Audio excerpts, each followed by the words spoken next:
Hey, so this lecture is really just about what you're being asked to do in the forum for this week.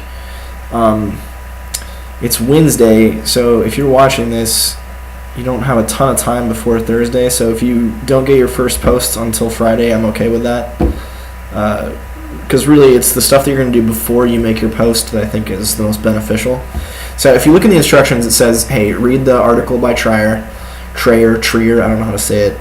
And that article is in the course documents, and it's his article in the Dictionary of, I think, Theological Hermeneutics on Theological Hermeneutics.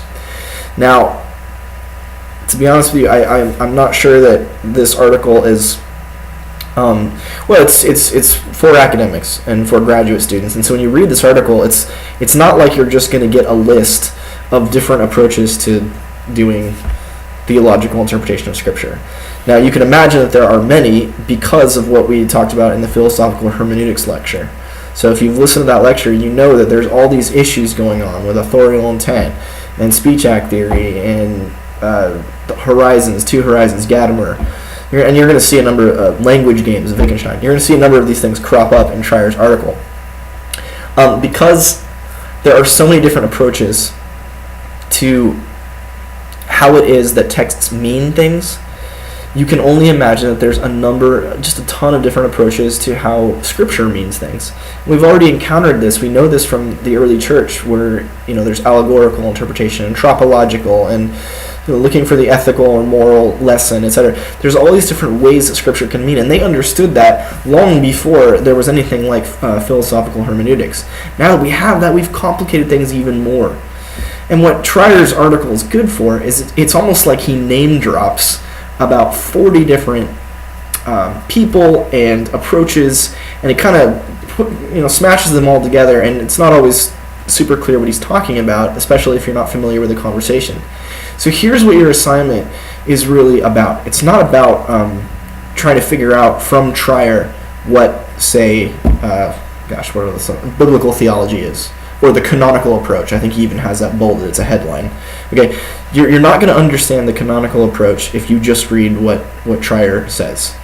However, if what Trier says about the canonical approach and Brevard Childs and all that, if that sounds interesting to you, and you're like, I've never thought about reading the Bible that way, what your assignment really asks you to do is track down the canonical approach.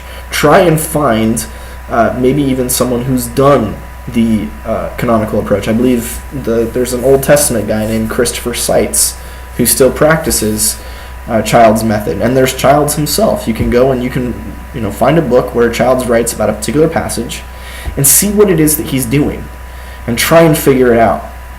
It doesn't have to be Childs, doesn't have to be canonical approach. You could do a biblical theology. I want to say he mentions, who does he mention? I can't remember. Oh, Francis Watson, I think. Text, World, Truth, Church, or something. There's all these people he mentions.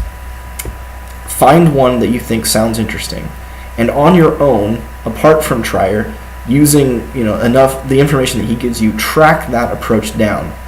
Try and understand how it works, and then pick a passage from Scripture and try to read it as if you're practicing this approach. Okay? The goal here is for you to do something you've never done before.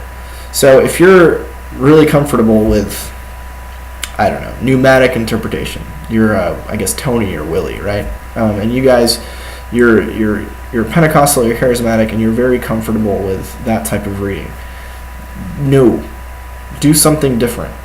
Look through Trier's article, find an author you're not familiar with, or even one that you're familiar with but you want to be more familiar with, and track them down, read enough to get a sense for it, and then try it. Now, the second part of your forum assignment, is your response part, is where you look at somebody else who's done this as well. Here's what I do not want. I do not want you to go, and so you find someone who reads, using pre-modern interpretation, right? And then you critique a pre-modern reading of a text by modern standards. Okay, so if Origen reads the three men in Genesis 18 as the economic trinity, Father, Son, Spirit, right? Well, of course, someone who comes along 1,500 years later is going to look at that and say, nope, that's not what that's about. According to historical critical standards, this text is about hospitality, da-da-da-da-da, you're reading it wrong. Nope. What I'd like to see, and this is difficult, and we're trying things out here. I'm not going to mark you down because you don't do it well. Just give it your best. What you're trying to do is try to understand the text from the perspective of the kind of interpretation that your classmate has used, right? So, going back to the canonical approach, Childs wants to say that it matters that Genesis is the first book of the Bible. Childs wants to suggest that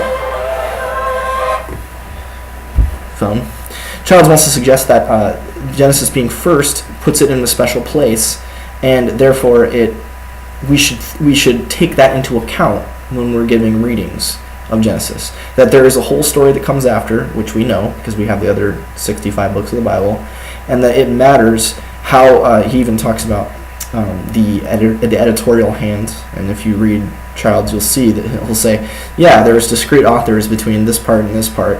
What the editor did is he put them together, or she or they put it together in order to make a seamless narrative. How does that change how we read this text? Again, if that's all unfamiliar to you, you have to read Childs. The point is if you're going to critique someone who reads that way, critique them from the perspective of Childs. Critique them from within the kind of interpretation that they're practicing.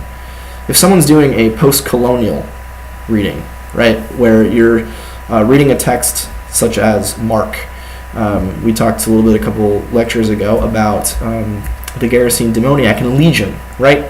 Well, if you're a post-colonial reader and you're reading things in terms of power and power plays, when you see the word legion in Mark 5, you think of the Roman Empire. You think of the Roman legions.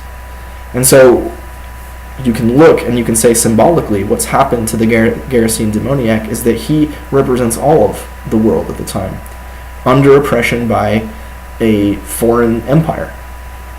In order to understand what Jesus is doing, we need to see that Jesus is rejecting the empire's power, but not doing so violently.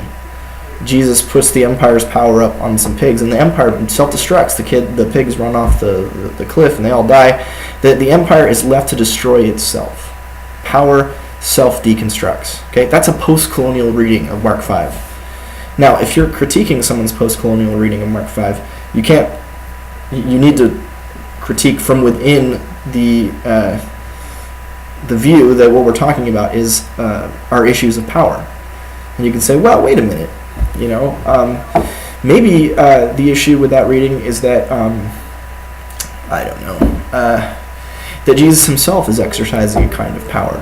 Maybe what you're missing in your reading is you're not identifying properly the way that Jesus' power is different from Roman power. Okay, so you're critiquing a post-colonial reading from post-colonial standards, from within the environs of that type of reading. Hopefully that'll give you some direction for the forum. If you have any questions, you can always tweet. You can always email. You can give me a call. I talked to Eric this morning, and it was awesome. So, thanks.